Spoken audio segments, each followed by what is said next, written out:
ಆಯ್ತಮ್ಮ ಹೋಗು ಅಂದ್ಲು. ಹೊರಟು ಚಪ್ಪಲೆ ಹಾಕ್ಕೊಳ್ಳೋ ಟೈಮಲ್ಲಿ ಅಮ್ಮ ಒಂದು ನಿಮಿಷ ನಿಂತ್ಕೊಳ್ಳಮ್ಮ ಅಂದ್ಲು. ಏನಮ್ಮ ಅಂದೆ. ಈ ಜೊಂಡು ಬಾಂಬ್ ತೊಗೊಂಡೋಗಮ್ಮ, ನಿಂಗೆ ತಲೆನೋವು ಬರುತ್ತಲ್ಲ, ತಿನ್ನು ಇವಾಗಲೇ ತಿನ್ನು. ಸರಿ ಆಯಿತು ತಿಂತೀನಿ ಅಂದೆ. ತಿಂದೆ. ಬೀಜ ತೆಗೆದುಬಿಟ್ಟು ಅಲ್ಲಿ ಕಲಗಚ್ಚಿತ್ತು, ಕಲಗಚ್ಚಿಗೆ ಹಾಕ್ಬಿಟ್ಟೆ.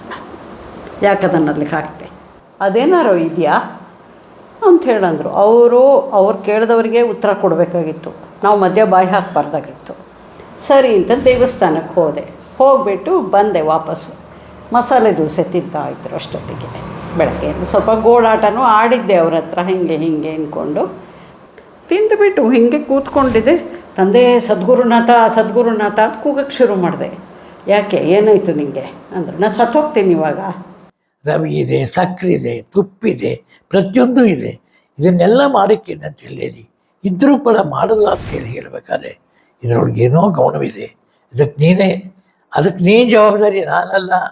ಅದು ಗುರುನಾಥಿಗೆ ಒಪ್ಪಿಸ್ಬಿಟ್ಟು ಅದೇ ಆಯಿತು ಅಂದರೆ ಇನ್ನೇನು ಏನು ಮಾಡೋದು, ವರಿ ಪಾಯಸ ಮಾಡಿಸಿದ್ರಲ್ಲ. ಗುರುನಾಥಿಗೆ ಇಷ್ಟವಾದ್ದೇನು, ಮೈಸೂರು ಪಾಕು, ಪುಳಿಯೋಗರೆ, ಮಾತ್ರನ್ನ. ಅಷ್ಟೊತ್ತಿಗೆ ಆ ಪ್ರದೀಪ ಅಂತಿದ್ದಾನೆ, ಅವನ ಕಡೆ ಅವನು ದಾವಣಗೆರೆಗೆ ಹೋದಂಗೆ ಬಂದ.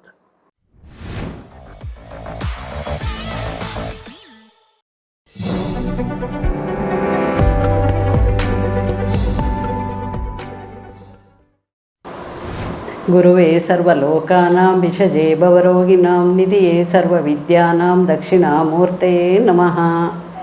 ನಾನು ಬೆಂಗಳೂರಲ್ಲಿ ವಾಸವಾಗಿದ್ದೆ. ಬೆಂಗಳೂರಿಂದ ಸಕ್ಕರೆಪಟ್ಟಣಕ್ಕೆ ಬಂದೆ. ಚಳಿಗಾಲ, ಡಿಸೆಂಬರು, ತುಂಬ ಚಳಿ ಇತ್ತು ಅವಾಗ. ನಾನು ಇವ್ರ ಕೈಲಿ ಹೇಳಿದೆ, ನಾನು ನಾಳೆ ಗುರುನಾಥ್ರ ನೋಡೋಕ್ಕೆ ಹೋಗ್ತೀನಿ ನಾನು ಸಕ್ಕರೆಪಟ್ಟಣಕ್ಕೆ ಅಂದೆ. ಇವರು ಹೋಗು ಅಂದರು. ನಾನು ಒಂಚೂರು ಬಸ್ ಸ್ಟಾಪಿಗೆ ಬಿಟ್ಟುಬಿಡಿ, ನನಗೆ ದೂರ ಆಯಿತು ತುಂಬ, ಮನೆಗೂ ಸ್ಟಾಪಿಗೂ. ಆಯಿತು ಬಿಡ್ತೀನಿ ಅಂದರು. ಬಸ್ ಸ್ಟಾಪಿಗೆ ಕರ್ಕೊಂಬಂದರು. ನನ್ನ ಮಗಳು ಇವರು ಇಬ್ಬರು ಬಂದರು. ನಾವು ಹೊರಡೋ ಟೈಮಿಗೆ, ಬಂಗಾರಿ ನಾವು ಹೋಗ್ಬರ್ತೀನಿ ಕಣೆ, ಗುರುನಾಥ್ರ ನೋಡ್ಕೊಂಬರ್ತೀನಿ ಅಂದೆ. ಆಯ್ತಮ್ಮ ಹೋಗು ಅಂದ್ಲು. ಹೊರಟು ಚಪ್ಪಲೆ ಹಾಕ್ಕೊಳ್ಳೋ ಟೈಮಲ್ಲಿ ಅಮ್ಮ ಒಂದು ನಿಮಿಷ ನಿಂತ್ಕೊಳ್ಳಮ್ಮ ಅಂದ್ಲು. ಏನಮ್ಮ ಅಂದೆ. ಈ ಜೊಂಡು ಬಾಂಬ್ ತೊಗೊಂಡೋಗಮ್ಮ, ನಿಂಗೆ ತಲೆನೋವು ಬರುತ್ತಲ್ಲ, ಇದು ತೊಗೊಂಡೋಗಮ್ಮ, ಉಪಯೋಗಕ್ಕಾಗತ್ತೆ ಅಂದ್ಲು. ಸರಿ ಅಂತೆ. ಇವ್ರು ಬಂದು ಬಸ್ ಹತ್ಸಿದ್ರು. ನನಗೆ ಮೆಜೆಸ್ಟಿಕ್ಕಿಗೆ ಬಂದು ಕಡೂರಿಗೆ ಬಂದು ಸಕ್ಕರೆಪಟ್ಟಣಕ್ಕೆ ಹೋದೆ. ಅವಾಗಷ್ಟೇ ಇನ್ನೂ 9:30 10 ಗಂಟೆ ಆಗಿತ್ತು. ಯಾರೂ ಇರಲಿಲ್ಲ. ಒಬ್ಬಳು ಹುಡುಗಿ ಇದ್ಲು, ಕೃಷ್ಣ ಮೋಟರ್ಸು ಮಗಳು, ಅವಳಿದ್ಲು. ಗುರುನಾಥರು ಇಬ್ಬರೇ ಇದ್ದಿದ್ದು. ಎಲ್ಲಿಂದ ಬಂದೆ, ಬೆಂಗಳೂರಿಂದ ಬಂದೆ, ಶಿವಮೊಗ್ಗದಿಂದ ಅಂದರು. ನಾನು ಬೆಂಗಳೂರಿಂದ ಬಂದೆ ಇದ್ದೆ. ತಿಂಡಿ ಅಂದರು. ಆಯಿತು ನಂದು ಅಂದೆ. ಸುಳ್ಳು ಹೇಳಬೇಡ, ತಗೋ ಒಳಗಡೆ ಅವಲಕ್ಕಿ ಇದೆ, ತಿನ್ನೋಗು ಅಂದರು. ಹ್ಞೂ ಅಂತ ಹೇಳಂದೆ. ಒಂಚೂರು ಬಾಯಿಗೆ ಹಾಕ್ಕೊಂಡೆ, ಬಂದೆ. ಆಮೇಲೆ ಹಲಸಿನಣ್ಣಿತ್ತು. ಹಲಸಿನಣ್ಣು ತಗೋ ಅಂಥೇಳಿ ಕೊಟ್ಟರು. 2 ತೊಳೆ ಕೊಟ್ಟರು ನನಗೆ. ತಿನ್ನು ಇವಾಗಲೇ ತಿನ್ನು. ಸರಿ ಆಯಿತು ತಿಂತೀನಿ ಅಂದೆ. ತಿಂದೆ. ಬೀಜ ತೆಗೆದುಬಿಟ್ಟು ಅಲ್ಲಿ ಕಲಗಚ್ಚಿತ್ತು, ಕಲಗಚ್ಚಿಗೆ ಹಾಕ್ಬಿಟ್ಟೆ. ಯಾಕದನ್ನು ಅಲ್ಲಿಗೆ ಹಾಕ್ತೆ ಅಂದರು. ಅಲ್ಲ ಮತ್ತು ಬೀಜ ಇಟ್ಕೊಂಡು ನಿನಗೆ ಉಪಯೋಗಕ್ಕೆ ಬರ್ತಿತ್ತು ತಕ್ಕಣಮ್ಮ, ಅದನ್ನು ಯಾಕೆ ಹಿಂಗೆ ಎಸಿಬಾರ್ದಲ್ವಾ, ತಗೋ ಅಂದರು. ತೊಗೊಂಡು ಇಟ್ಕೊಂಡೆ, ಕರ್ಚೀಫಲ್ಲಿ ಸುತ್ತಿಟ್ಕೊಂಡೆ 2 ಬೀಜನೂ. ಆಮೇಲೆ ಸ್ವಲ್ಪ ಹೊತ್ತಿತ್ತು. ಆ ಕೃಷ್ಣ ಮೋಟರ್ಸ್ ಹುಡುಗಿ ಕೈಗೆ, ನೋಡಮ್ಮ ಅಲ್ಲೆಲ್ಲರೂ ಪೇಯ್ನ್ ಕಿಲ್ಲರ್ ಇರಬಹುದು ನೋಡು, ಈ ಬೀರು ಒಳಗಿದೆಯಾ, ಇಲ್ಲಿದೆಯಾ ಅಂತ ಸನ್ನೆ ಮಾಡಿ ಎಲ್ಲ ಹಾಲನ್ನೆಲ್ಲ ತೋರಿಸಿದ್ರು. ಅವಳು ಎಲ್ಲ ಕಡೆನೂ ನೋಡಿದ್ಲು. ಎಲ್ಲ ಕಡೆ ನೋಡಿದ್ರು, ಎಲ್ಲೂ ಸಿಗಲಿಲ್ಲ ಅವಳಿಗೆ. ಆಮೇಲೆ ಹೋಗಲಿ ಬಿಡು, ಅದು ಸಿಗದೇ ಇದ್ರೆ ಬೇಡ, ಅದೇನೋ ಜೊಂಡು ಬಾಂಬ್ ಬಾಂಬ್ ಅಂತಾರಲ್ಲ, ಅದೇನಾರೋ ಇದೆಯಾ ಅಂತ ಹೇಳಂದರು. ಅವ್ರು ಕೇಳಿದವರಿಗೆ ಉತ್ತರ ಕೊಡಬೇಕಾಗಿತ್ತು, ನಾವು ಮಧ್ಯ ಬಾಯಿ ಹಾಕಬಾರ್ದಾಗಿತ್ತು. ಅವತ್ತು ನನಗೆ ತಡಿಲಿಲ್ಲ. ಅವ್ರು ಕೇಳಿದ ತಕ್ಷಣ ನಾನಿದ್ದವಳು, ನನ್ನ ಹತ್ರ ಇದೆ ಜೊಂಡು ಬಾಂಬ್, ಕೊಡಲಾ ಅಂತ ಹೇಳಂದೆ. ಕೊಡು, ಇಷ್ಟು ತನಕ ಯಾಕೆ ಇಟ್ಕೊಂಡಿದೆಯಲ್ಲ ಅಂದರು. ಸರಿ ಆಯಿತು ಅಂದೆ. ತೆಗೆದೆ. ಹಚ್ಚು ಬಾ ನೀನೇನೆ ಅಂದರು. ನೆತ್ತಿಗೆ ಹಚ್ಚಿಸ್ಕೊಂಡ್ರು, ಭುಜಕ್ಕೆ ಹಚ್ಚಿಸ್ಕೊಂಡ್ರು, ಕೈಗೆಲ್ಲ ಹಚ್ಚಿಸ್ಕೊಂಡ್ರು, ಎಲ್ಲ ಆಯಿತು. ಆಮೇಲೆ ಸ್ವಲ್ಪ ಹೊತ್ತು ಹಾಗೆ ಮಾತುಗೀತು ಆಡ್ತಾ ಕೂತ್ಕೊಂಡಿದ್ವಿ, ಮಾಡಿದ್ವಿ.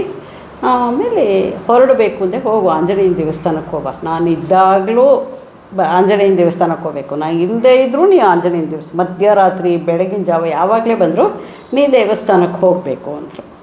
ಸರಿ ಅಂತ ದೇವಸ್ಥಾನಕ್ಕೆ ಹೋಗ್ಬಿಟ್ಟು ಬಂದೆ ವಾಪಸ್ಸು.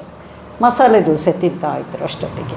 ಬೆಳಗ್ಗೆ ಸ್ವಲ್ಪ ಗೋಳಾಟನೂ ಆಡಿದ್ದೆ ಅವ್ರ ಹತ್ರ, ಹಿಂಗೆ ಅಂದ್ಕೊಂಡು. ಆಮೇಲೆ ಹಿಂಗೆ ತಿಂತಾ ಇದ್ದವರು, ತಗೋ ಇದನ್ನು ನೀ ತಿನ್ನು ಅಂದರು. ಅವ್ರ ಕೈಲಿ ಹಿಡ್ಕೊಂಡಿದ್ರು. ಆಮೇಲೆ ಒಂದು ಸತಿ ತೊಗೊಂಡು ತಿಂದೆ. ಮತ್ತು 2ನೇ ಸತಿ ತೊಗೊಳ್ಳೋ ಟೈಮಿಗೆ ಯೋಚನೆ ಬಂತು, ಪಾಪ ಅವ್ರ ಕೈಲಿ ಹಿಡ್ಕೊಂಡಿದ್ದಾರೆ, ನಾ ಎಂಜಿಲ್ ಕೈಲಿ ಅದನ್ನು ಮುಟ್ಟೋದು ನನ್ನ ತಪ್ಪು, ಇದು ಮಾಡಬಾರ್ದು ಅಂತ ಸುಮ್ಮನೆ ನಿಂತ್ಕೊಂಬಿಟ್ಟೆ. ನಂಗೆ ಗೊತ್ತಾಯಿತು ನೀ ತಿನ್ನಲ್ಲ, ಹಿಂಗೆ ಹಾಕಿದೆ ಅಂತ ಯೋಚನೆ ಮಾಡ್ತಾ ಇದೆಯಾ, ಬೇಡ ಬಿಡು ತಗೋ, ನಾನೇ ಕರೆಕ್ಟಾಗಿ ಅರ್ಧ ಕಟ್ ಮಾಡಿಕೊಡ್ತೀನಿ ಅಂತ ಅರ್ಧ ಕಟ್ ಮಾಡಿ ಕೊಟ್ಟರು. ಅವ್ರ ಕುರ್ಚಿ ಪಕ್ಕನೇ ನಾನು ಕೂರಿಸ್ಕೊಂಡ್ರು ಕೆಳಗಡೆಗೆ. ಆಮೇಲೆ ಅರ್ಧ ಕೊಟ್ಟರು. ಈ ಪಲ್ಯ ನೀನೇ ತೊಗೋಬೇಕು, ನೀನೇ ತಿನ್ನಬೇಕು ಅಂದರು. ಸರಿ ಹಿಂದೆ ಮತ್ತು ಹೆಂಗೆ ಮುಟ್ಲ, ಈ ಕೈಯೋ ಕನ್ಫ್ಯೂಸ್ ಮತ್ತೆ. ಅದೆಲ್ಲ ಇಲ್ಲ, ತಗೋ ಅಷ್ಟೇ ಇವಾಗ ಅಂದರು. ತೊಗೊಂಡೆ, ಪಲ್ಯ ತೊಗೊಂಡೆ, ಅದನ್ನು ತಿಂದೆ. ದೋಸೆ ತಿಂದು ಎಲ್ಲ ಮಾಡಿ ತಕ್ಷಣ ಯೋಚನೆ ಮಾಡಿದೆ, ನನ್ನ ಜೀವನ ಪರ್ಯಂತ ಅವ್ರು ತಿನ್ನೋ ಭಾಗ ಅರ್ಧ ಭಾಗ ಕೊಟ್ಟಿದ್ದಾರೆ ಅಂದರೆ ನನ್ನ ಜೀವನದಲ್ಲೂ ಯಾವತ್ತೂ ನನಗೆ ತೊಂದರೆ ಇಲ್ಲ. ಊಟ ತಿಂಡಿಗೆ ಬಟ್ಟೆಗೆ ಯಾರಿಗೆ ಬೇಕಾದ್ರೂ ನಾನು ಕೊಡಬಹುದು ಮನಸ್ಸಲ್ಲೇ ಅಂದ್ಕೊಂಡು ತಿಂದುಬಿಟ್ಟು ಹೀಗೆ ಕೂತ್ಕೊಂಡಿದ್ದೆ. ತಂದೆ ಸದ್ಗುರುನಾಥ ಸದ್ಗುರುನಾಥ ಅಂತ ಕೂಗಕ್ಕೆ ಶುರು ಮಾಡಿದೆ. ಯಾಕೆ, ಏನಾಯಿತು ನಿನಗೆ ಅಂದರು. ನಾನು ಸತ್ತೋಗ್ತೀನಿ ಇವಾಗ ಅಂದೆ. ಯಾಕೆ, ಏನಾಯ್ತು ನಿನಗೆ, ಏನಾಗ್ತಾಯಿದೆ ಸತ್ತೋಗೋಕ್ಕೆ ಅಂದರು. ನನ್ನ ನೆತ್ತಿ ಓಪನ್ ಆಗುತ್ತೆ ಇವಾಗ, ನಾನು ಸತ್ತೋಗ್ತೀನಿ, ನನ್ನ ಕೈಲಿ ಆಗ್ತಾಯಿಲ್ಲ, ತುಂಬ ನೋವ್ತಾಗ್ತಾಯಿದೆ. ಅವರು ಎಡಗೈ ಹಿಂಗೆ ಮುಕ್ಕಿದ್ರು, ನನ್ನ ನೆತ್ತಿ ಹಿಂಗೆ ಬೆಗ್ಗಾಗಿ ಹಿಡ್ಕೊಂಡು, ನಿನ್ನನ್ನು ಅಷ್ಟು ಸುಲಭದಲ್ಲಿ ಎಲ್ಲಿ ಸಾಯಕ್ಕೆ ಬಿಟ್ಬಿಡ್ತೀನಿ ನಾನು, ನೀನು ಸಾಯಲ್ಲ, ನಾನು ಇದನ್ನು ನೋಡ್ಕೋತೀನಿ, ನಾ ಬೇತಾಳ ಕಣಮ್ಮ, ಬೆನ್ನತ್ಬಿಟ್ಟೆ ನಿಂದು, ಇನ್ನು ನಾನು ಬಿಡಗಿಡೋನಲ್ಲ. ರಾಜನ್ ಎಷ್ಟೊತ್ತು ತನಕ ಬಿಡೋಕ್ಕೆ ಸಾಧ್ಯ ಇದೆ ಬೇತಾಳ, ಹಾಗೆ ನಾನು ಅಷ್ಟೊತ್ತೂ ಬಿಡಲ್ಲ, ನಿನ್ನನ್ನು ಕಾಪಾಡೋ ಜವಾಬ್ದಾರಿ ನಂದು, ನಾನು ಕಾಪಾಡ್ತೀನಿ ಅಂದರು. ಸರಿ ಬಿಡಪ್ಪ, ನಿನ್ನ ಜವಾಬ್ದಾರಿ ನೀ ತೊಗೊಂಡಿರ್ಬೇಕಾದ್ರೆ ನಾನೇನು ಅಂದ್ಕೊಳ್ಳೋಣ ಅಂದೆ. ಶಿವಮೊಗ್ಗ ಬಂದೆ. ಮಾರನೇ ದಿವಸ ಟ್ರೈನ್ ಹತ್ಕೊಂಡು ಬೆಂಗಳೂರಿಗೆ ಹೋದೆ. ಬೆಂಗಳೂರಿಗೆ ಹೋದ್ಮೇಲೆ ಬಟ್ಟೆ ಇತ್ತು ಒಗೆಯೋದು. ಬಟ್ಟೆ ಒಗ್ಯೋಣ ಅಂತ ಎಲ್ಲ ನೆನೆಸಿಟ್ಕೊಂಡು, ಇವರಿದ್ದರು ಊಟ ಮಾಡಬಾರ್ದ, ಯಾತಕ್ಕೆ ಈ ಥರ ಮಾಡ್ತಾಯಿದ್ಯಾ ಅಂದರು. ಇಲ್ಲ, ಬಟ್ಟೆ ಒಗೆದು ಬಿಡ್ತೀನಿ, ನನ್ನ ಕೈಲಿ ಆಗಲ್ಲ, ನಾಳೆ ಡ್ಯೂಟಿಗೆ ಹೋಗಬೇಕು ನಾನು ಅಂದೆ. ಸರಿ, ಅರ್ಧ ಬಟ್ಟೆ ಒಗೆದಿದ್ದೀನಿ. ತೆಂಗಿನ ಮರದ ಕೆಳಗಡೆನೇ ಇದ್ದಿದ್ದು ನಾ ಬಟ್ಟೆ ಒಗೆ ಕಲ್ಲು. ತೆಂಗಿನಕಾಯಿ ನೆತ್ತಿ ಮೇಲೆ ಬಿತ್ತು ನನಗೆ ಮರದಿಂದ. ಆಮೇಲೆ ನಂಗೆ ಕಾಯಿ ಬಿದ್ದಿದೆ ಅಂತಲೂ ನನಗೆ ಗೊತ್ತಾಗಿಲ್ಲ. ನನ್ನ ಪಾಡಿ ನಾನು ಸುಮ್ಮನೆ ಬಟ್ಟೆ, ಏನೋ ಒಂದು ಕಲ್ಲು, ಮಕ್ಕಳು ಆಟಾಡ್ತಾಯಿದ್ರು, ನಂಗೆ ಒಂದು ಕಲ್ಲು ಬಿದ್ದಿದೆ ಅಂದ್ಕೊಂಬಿಟ್ಟೆ. ನಾನು ಬಟ್ಟೆ ಒಗ್ಯಕ್ಕೆ ಶುರು ಮಾಡಿದೆ. ಎದುರುಗಡೆ ಮನೆ ಹುಡುಗಿ, ಆಂಟಿ ಅಷ್ಟಪ್ಪತ್ತ ಆ ಕಾಯಿ ನಿಮ್ಮ ತಲೆ ಮೇಲೆ ಬಿದ್ದರು, ಇನ್ನೂ ನಿಮ್ಗೆ ಗೊತ್ತಾಗಿಲ್ವಾ ಆಂಟಿ, ಹೋಗಿ ಫಸ್ಟ್ ಒಳಗಡೆ ನೀರು ಕುಡೀರಿ, ನಾವು ಬೇರೆ ಜಾತಿ ಬೇರೆ, ನೀವು ಬ್ರಾಹ್ಮಣರು ಕುಡಿಯಲ್ಲ ಅಂತ ಬೇರೆ ಅಂತೀರಾ ಅಂತವಳಂದು. ಯಾವಾಗೇ ಅಂದೆ. ನೋಡಿ ಆಂಟಿ ಅಲ್ಲೇ ನಿಂತರು, ಕಾಲು ಕೆಳಗಡೆ ತೆಂಗಿನಕಾಯಿ ಬಿದ್ದಿದೆ, ಇಷ್ಟಪ್ಪ ತೆಂಗಿನಕಾಯಿ. ಆಮೇಲೆ ಹೋದೆ. ಅವ್ರು ಬಲವಂತವಾಗಿ ಹೋಗಿ ನೀರು ಕುಡಿದು ಒಂದು 10 ನಿಮಿಷ ರೆಸ್ಟ್ ತೊಗೊಂಡು ಮತ್ತೆ ಬಟ್ಟೆ ಹೋಗ್ಕೊಂಡು ಎಲ್ಲ ಮಾಡ್ಕೊಂಡು ನನ್ನ ಕೆಲಸ ಮಾಡಿದೆ. ನನ್ನ ಚಿಕ್ಕಪ್ಪನ ಮಗಳು ಬರ್ತಿದ್ಲು ಮನೆಗೆ. ಬಂದು, ಏನೇ ಶ್ಯಾಮಲ ತೆಂಗಿನಕಾಯಿ ಎಲ್ಲ ಇಟ್ಕೊಂಡು ಮಲ್ಕೊಂಡಿದೆಯಲ್ಲೇ ಎಂದು. ವಿನುತಾ, ಈ ರೀತಿ ಆಯಿತು ಕಣೆ, ತಲೆ ಮೇಲೆ ಬಿದ್ದುಬಿಡ್ತು ಕಾಯಿ ನನಗೆ. ಅವನ ಗಂಡ ಇದ್ದವನು, ಸತ್ತೇ ಹೋಗಿಲ್ವಲ್ಲೇ ಅಂದ. ಅವನು, ನೋಡಪ್ಪ ಇನ್ನು ಹೆಂಗಿರ್ಬೇಡ ಗೊತ್ತಿಲ್ಲ ಅಂದೆ. ಹಂಗಾರೆ ನಿನ್ನೆ ಜೊಂಡು ಬಾಂಬ್ ಏನೋ ಗುರುನಾಥರು ತಲೆಗೆ ಹಚ್ಚಿಸ್ಕೊಂಡ್ರಲ್ಲ, ಅದನ್ನೇ ಹಚ್ಕೊಳ್ಳೆ ನೀನು, ಏನಾರು ಕಡಿಮೆ ಆಗಬಹುದು ನಿನಗೆ. ನನಗೆ ಏನಾಗಿಲ್ಲ ಕಣೆ ಅಂದೆ. ಹಚ್ಕೋ ಶ್ಯಾಮಲ ನೀವು ಫಸ್ಟು ಅಂದು. ಸರಿ ಅಂತ ನೆತ್ತಿಗೆ ಹಚ್ಕೊಂಡೆ, ಆ ಜೊಂಡು ಬಾಂಬ್ ಹಚ್ಕೊಂಡೆ. ಏನಿಲ್ಲ, ಅವತ್ತಿಂದ ಇವತ್ತವರೆಗೂ ನನ್ನ ತಲೆ ಏನಾಗಿಲ್ಲ. ನನ್ನ ಭಗವಂತ ಅಷ್ಟು ಕಾಪಾಡಿದ್ದಾನೆ, ಕಾಪಾಡ್ತಾ ಇದ್ದಾನೆ. ಸದ್ಗುರುನಾಥ ತಂದೆ ಕಾಪಾಡ. ಗುರುಬ್ರಹ್ಮ ಗುರುರ್ವಿಷ್ಣು ಗುರುರ್ದೇವೋ ಮಹೇಶ್ವರ, ಗುರು ಸಾಕ್ಷಾತ್ ಪರಬ್ರಹ್ಮ ತತ್ವೈ ಶ್ರೀ ಗುರುವೇ ನಮಃ. ಇವತ್ತು ಬೆಳಿಗ್ಗೆ ನಡೆದ ಪ್ರಸಂಗ ನಾನು ಹೇಳಲ್ಲ, ಯಾರ ಕೈಲುವೆ, ನಾನು ಇವಳ ಕೈಲೂ ಹೇಳಲ್ಲ. ಏನಾಗಿದೆ ಏನಾಗುತ್ತೆ ಏನುವೆ ಹೇಳೋಕ್ಕೆ ಹೋಗಲ್ಲ. ಯಾಕೆ ಹೇಳ್ತಾನೆ ಅಂತ ಅವಳಿಂದ ಎಂದೋ ಮನೆ ಸರ್ಪ ಆಗುತ್ತೆ. ಅದನ್ನು ಅರ್ಥ ಮಾಡ್ಕೋಬೇಕಷ್ಟೇ. ಅದನ್ನು ನಾನು ಮಾಡಲ್ಲ ಅಂತ ತಿಳ್ಕೊಂಡಿದ್ದಾನೆ ಅಂತ ಏನಾದ್ರು ತಿಳ್ಕೊಂಡಿದ್ದಕ್ಕೆ ನಾನು ಜವಾಬ್ದಾರಿ ಇಲ್ಲ. ಅದಕ್ಕೆ ಅವಳು ಹೆಂಡ್ತಿರ್ಬೋದು, ಮಗಳಿರ್ಬೋದು, ಅಮ್ಮ ಇರ್ಬೋದು, ಅಜ್ಜಿರ್ಬೋದು, ಅವೆಲ್ಲ ಯಾವುದೂ ಲೆಕ್ಕಕ್ಕೆ ಬರಲ್ಲ. ಬೆಳಿಗ್ಗೆ ನಾನೇನು ಮಾಡಿದೆ, ನೋಡೋ ಇವತ್ತೊಂದು ಎಪಿಸೋಡ್ ಮಾಡ್ತೀನಿ ಬರ್ತಿದ್ದಾನೆ, ಹೆಚ್ಚು ಕಮ್ಮಿ ಒಂದು 10-15 ಜನ ಏನಾದ್ರು ಆಗ್ಬೋದು ನಮ್ಮಲ್ಲಿ. ಅದಕ್ಕೋಸ್ಕರ ಒಂಚೂರು ಉಪ್ಪಿಟ್ಟು ಕೇಸರಿ ಬಾತು ಮಾಡುವ. ನಾನು ಮಾಡೋಲ್ಲ. ನಂಗೆ ಗೊತ್ತಾಯಿತು ಇವತ್ತು ಯಾರು ಹಸ್ಕೊಂಡು ಬರ್ತಾರೆ ಇಲ್ಲಿಗೆ, ನಾವು ಇದನ್ನು ನಮ್ಮನ್ನು ಹಾಗೆ ಕಳಿಸೋದು ಅಪರಾಧ ನಮ್ಮದು. ಇಷ್ಟೆಲ್ಲ ದೇವರು ಕೊಟ್ಟಿದ್ದಾನೆ. ರವೆ ಇದೆ, ಸಕ್ಕರೆ ಇದೆ, ತುಪ್ಪಿದೆ, ಪ್ರತಿಯೊಂದು ಇದೆ. ಇದನ್ನೆಲ್ಲ ಮಾಡೋಕ್ಕೇನೆ ಅಂತೇಳಿ ಇದ್ದರೂ ಕೂಡ ಮಾಡಲ್ಲ ಅಂಥೇಳಿ ಹೇಳಬೇಕಾದ್ರೆ ಇದರೊಳಗೆ ಏನೋ ಗೌಣವಿದೆ. ಅದಕ್ಕೆ ನೀನು ಜವಾಬ್ದಾರಿ, ನಾನಲ್ಲ. ಅದು ಗುರುನಾಥಿಗೆ ಒಪ್ಪಿಸ್ಬಿಟ್ಟು ಇಲ್ಲೊಬ್ಬರು ಕ್ಯಾಟ್ರಿನ್ ಜೀವಿತ ನಮಗೆ ಮಾಡಿಕೊಡ್ತಾರೆ ಏನಾದ್ರು ಬೇಕು ಅಂದರೆ. ಅವ್ರಿಗೆ ಹೇಳಲಿಲ್ಲ ನಾನು. ಆಮೇಲೆ ಇಲ್ಲಿ ಇನ್ನೊಬ್ಬರು ನಮಗೆ ಈ ಮನೆ ಓನರ ತಮ್ಮನ ಮನೆಯವರು, ಅವ್ರಿಗೆ ಆ ಹುಡುಗಿ ಕೇಳಿದೆ. ನೋಡಿ, ನಾನು 2-3 ಕಡೆ ವಿಚಾರಿಸಿದೆ, ಎಲ್ಲಿ ಹೋದರು ಇಲ್ಲ ಅಂದರು. ನಂಗೆ ಸಡನ್ನಾಗಿ ಜ್ಞಾಪಕ ಆಯಿತು ಇವರು ಲಕ್ಷ್ಮೀ ಭದ್ರಾವತಿ. ಆಮೇಲೆ ಲಕ್ಷ್ಮಿ ಒಂದು ಕೆಲಸ ಬೇಕಲ್ಲ, ಏನು ಹೇಳಿ, ಏನಿಲ್ಲ, ಒಂದು 10 ಜನಕ್ಕೆ ಉಪ್ಪಿಟ್ಟು ಕೇಸರಿ ಬಾತು ಮಾಡ್ತಂದು ಕೊಡ್ಬೇಕಲ್ಲ. ಗುರುಗಳೇ 3 ಗಂಟೆ 3:30 ಹೊತ್ತಿಗೆ ನಮ್ಮ ಮನೆಯ ಹತ್ರ ಕಳಿಸ್ತೀನಿ. ಆಯಿತು ಅಂದೆ. ನಾನು ಆವಾಗ ನೀವು ಬನ್ನಿ ಅಂತ ಅವ್ರನ್ನ ಕರೀಲಿಲ್ಲ. ನಾನು 3 ಗಂಟೆ 3:30 ಹೊತ್ತಿಗೆ ಬನ್ನಿ ಅಂತ ಕಳಿಸ್ಕೊಡ್ತೀನಿ. ಸರಿ ಆಯಿತು.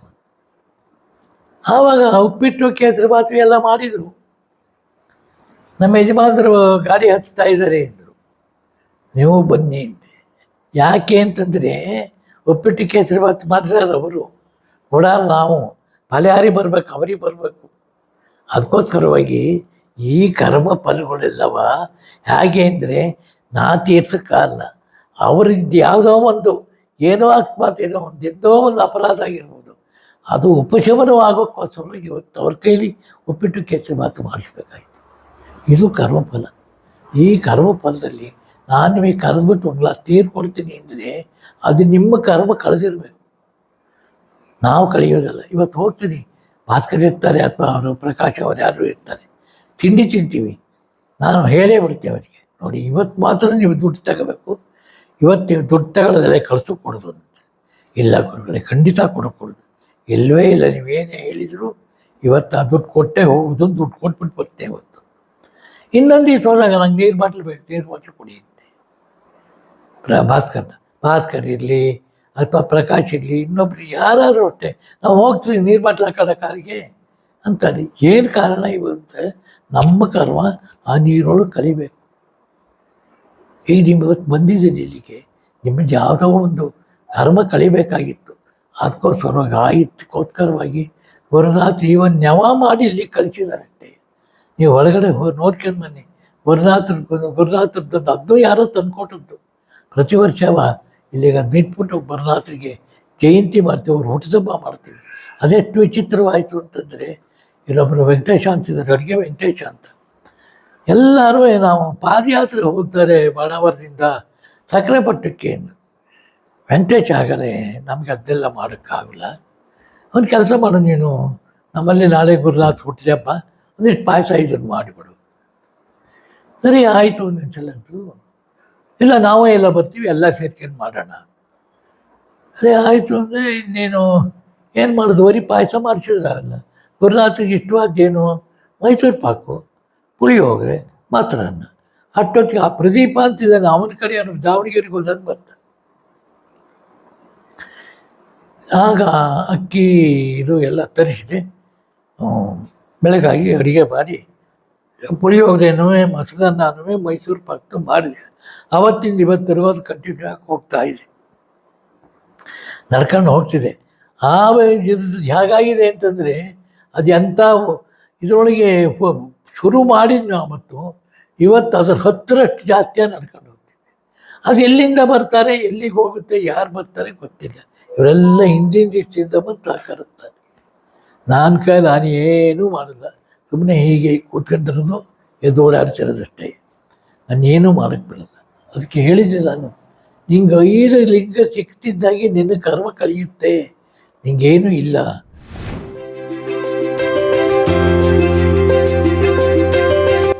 ದಯಮಾಡಿ ಲೈಕ್ ಮಾಡಿ, ಶೇರ್ ಮಾಡಿ, ಸಬ್ಸ್ಕ್ರೈಬ್ ಮಾಡಿ, ಮರೆಯದೆ ಬೆಲ್ ಬಟನ್ ಒತ್ತಿ. ಧನ್ಯವಾದಗಳು.